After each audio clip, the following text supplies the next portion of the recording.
Hello friends. हम हमेशा मिलते रहते हैं और किसी ना किसी नए टॉपिक पे बात करते रहते हैं। कई दफ़ा हम लोग टेलीविज़न बहुत ज़्यादा देख लेते हैं तो हमारे सिर में हल्का दर्द हो जाता है। कई दफ़ा कंप्यूटर स्क्रीन पे ज़्यादा वक्त बिता लेते हैं तो भी कई दफ़ा हेडेक हो जाता है। या कई दफ़ा ट्रैवल कर लेते हैं तो कई दफ़ा सर में हल्का दर्द शुरू हो जाता है। लेकिन दोस्तों, कई लोगों को यही हल्का दर्द कब भयंकर रूप ले लेता है पता नहीं चलता। ये धीरे धीरे बढ़ता है। जी हाँ, आज हम बात करेंगे माइग्रेन पर। नमस्कार, मैं दीपा मेहता स्वागत करती हूँ आपका फोकस चैनल के हेल्थ प्रोग्राम में। माइग्रेन एक ऐसी बीमारी है जो कि सिर दर्द के एक हिस्से में होती है, कभी लेफ्ट में या कभी राइट में, किसी को लेफ्ट में किसी को राइट में। एक रिसर्च के मुताबिक पूरे विश्व में 10% लोग माइग्रेन से ग्रसित हैं और इतना ही नहीं, महिलाओं की संख्या इससे 3 गुना अधिक है। 20 साल की उम्र से लेकर के 50 साल के उम्र तक के लोगों को माइग्रेन की शिकायत देखने को मिलती है। रिसर्च के मुताबिक ये भी पता चला है कि माइग्रेन किन कारणों से होता है, इसका अभी कोई सटीक उपाय या कुछ खोज शामिल नहीं हुई है या सामने नहीं आई है। लेकिन फिर भी इसके सिम्टम्स कुछ हमें खुद ही पहचानने पड़ते हैं, जो कि डॉक्टर्स भी बताते हैं। कई लोगों को ब्रेकफास्ट देर से करने से या भूखे पेट रहने से एसिड बनता है और उनका सिर दर्द होने लगता है। कई दफ़ा अगर कुछ लोग बहुत लंबा ट्रैवल कर लें, उससे भी उनका हेडेक हो जाता है। कई दफ़ा लोगों की नींद अगर डिस्टर्ब हो, वो जितने घंटे की भी नींद लेते हैं और अगर वो नींद पूरी तरह से वो नहीं ले पाए हैं तो भी उनका सिर दर्द बढ़ जाता है। कई महिलाओं को पीरियड्स के दौरान सिर दर्द होता है और कई दफ़ा ये सिर दर्द बढ़कर माइग्रेन का रूप ले लेता है। दोस्तों, माइग्रेन एकदम अचानक ही नहीं हो जाता। जब हम कभी हल्के सिर दर्द से ग्रसित होते हैं और उसको अवॉइड करते हैं, या जिन कारणों से हमें वो सिर दर्द हो रहा है, जब हम उन कारणों को बार बार रिपीट करते हैं तो ये सिर दर्द माइग्रेन का रूप ले लेता है। सिर दर्द हल्का होता है। सिर का दर्द दोनों तरफ हो सकता है, पूरे सिर में हो सकता है। आप कई दफ़ा सिर दर्द में अगर अपने सर को कस के बांध लें या हल्का फुल्का मालिश कर लें या हल्की मेडिसिन ले लें तो आराम पड़ जाता है।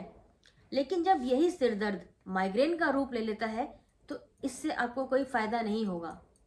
माइग्रेन अक्सर के जिन लोगों को होता है उनके कुछ सिम्टम्स होते हैं और उन सिम्टम्स को उन व्यक्तियों को खुद ही पहचानना पड़ता है। जैसे कि मैंने आपको बताया कि भूखे पेट ना रहें, टाइम पे आप अपना ब्रेकफास्ट लंच डिनर करें, नींद पूरी लें, अल्कोहल अवॉइड करें, स्मोकिंग भी अवॉइड करें। अल्कोहल और स्मोकिंग से भी सिर दर्द होता है, क्योंकि जो माइग्रेन के पेशेंट होते हैं इनका सिर दर्द हल्का शुरू होता है, लेकिन ये अगर उस टाइम पे इसको ट्रीट ना करें तो फिर ये माइग्रेन में बदल जाता है और बहुत तेज सर दर्द हो जाता है। कई दफ़ा लोगों को स्मेल से भी सर में दर्द हो जाता है। लोगों के घरों में जैसे खाना बनता है, तड़का लगता है, या किसी खास किसी चीज़ की जैसे प्याज की स्मेल या हींग की स्मेल कई दफ़ा कई लोगों को सूट नहीं करती और माइग्रेन का दर्द शुरू हो जाता है। इसी तरीके से कई लोग बहुत लाउड में रहते हैं या बहुत तेज़ म्यूज़िक सुनते हैं या कभी कोई पार्टी में जाते हैं, कोई मूवी देखते हैं, तो भी कई दफ़ा उनका सिर दर्द छिड़ जाता है। माइग्रेन के मरीज को कभी भी हल्के सिर दर्द को होने पर भी अनदेखा नहीं करना चाहिए, क्योंकि यही हल्का सिर दर्द बढ़ करके इतना बढ़ जाता है कि माइग्रेन का रूप ले लेता है। माइग्रेन के जब बहुत तेज सर दर्द होता है तो उस समय भी हर मरीज का अपना अपना एक दर्द का भी पैमाना है। कई कई वजह है, या कई लोगों को जैसे दर्द में सर दर्द में वोमिटिंग भी होती है। कई लोगों को आवाज़ अच्छी नहीं लगती, कई लोगों को अंधेरा अच्छा लगता है, रोशनी से बहुत चिढ़ होती है। कई लोगों को किसी से बात करने का मन नहीं होता। कई दफ़ा माइग्रेन किसी के लेफ्ट साइड में होता है, किसी के राइट साइड में होता है। माइग्रेन अक्सर के जब बिल्कुल अपनी चरम सीमा पे पहुंच जाए तो उस टाइम पे आपको मेडिसिन लेनी ही पड़ती है। उस टाइम पे कोई ट्रीटमेंट दूसरा जैसे घरेलू या हल्का फुल्का कम फायदा करता है। और माइग्रेन का अटैक आने पर कम से कम मरीज के 3 दिन खराब हो जाते हैं। 3 दिन तक उसको हल्का पेन रहता है, बॉडी पेन रहता है, ड्राउजीनेस रहती है, किसी काम में मन नहीं लगता। अब अब दोस्तों ऐसे में क्या करें जब हमें पता है कि हमें माइग्रेन है और हमें जिन भी कारणों से माइग्रेन का पेन होने का या शुरू होने का संभावना है हम उसको अवॉइड करें। इसके आगे बताने से पहले मैं आपसे एक रिक्वेस्ट करना चाहूँगी कि अगर आप भी चाहते हैं कि मैं आपके लिए कोई ऐसा वीडियो बनाऊं जो आप चाहते हैं देखना या सुनना, तो आप प्लीज़ मुझे कमेंट बॉक्स में जाकर के कमेंट करें और बताएं कि आप किस तरीके का विषय हमसे चाहते हैं। हम उस पर पूरी कोशिश करेंगे आपके लिए वीडियो बनाने की। तो दोस्तों आज हम बात कर रहे हैं माइग्रेन के ऊपर।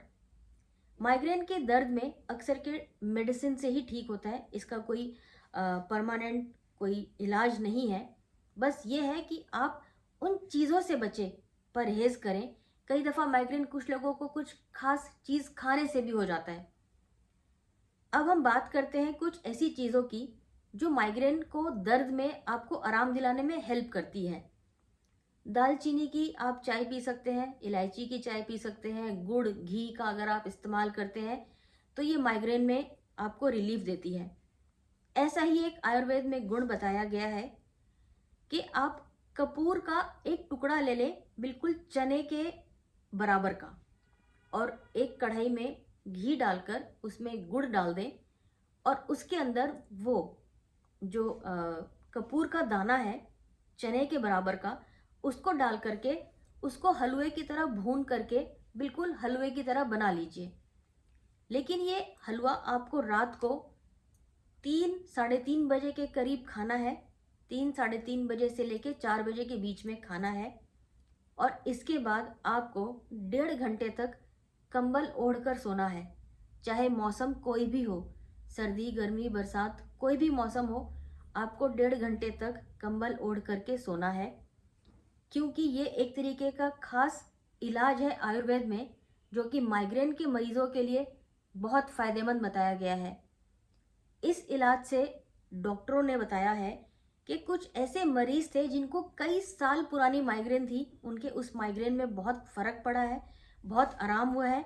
इवन जो वो काम पहले नहीं कर पा रहे थे इस डर से कि हमें माइग्रेन का पेन शुरू ना हो जाए, वो काम भी वो धीरे धीरे करने लगे हैं।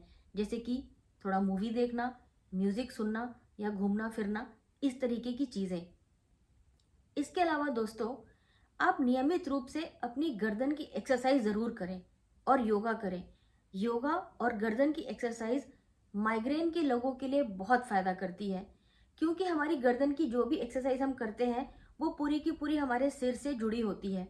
तो हमें इसमें बहुत फ़ायदा मिलता है जब हम अपनी नेक की एक्सरसाइज करते हैं। इसके अलावा आप ब्रीदिंग एक्सरसाइज ज़रूर करें, योगा ज़रूर करें। आप देखेंगे कि आपको माइग्रेन के दर्द में बहुत लाभ मिलेगा, बहुत फ़ायदा होगा।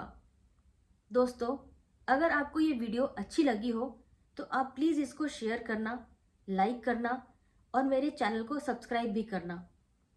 अगली बार हम कुछ और ख़ास लेकर आएंगे आपके लिए। तब तक के लिए हमें दीजिए इजाज़त। Thank you.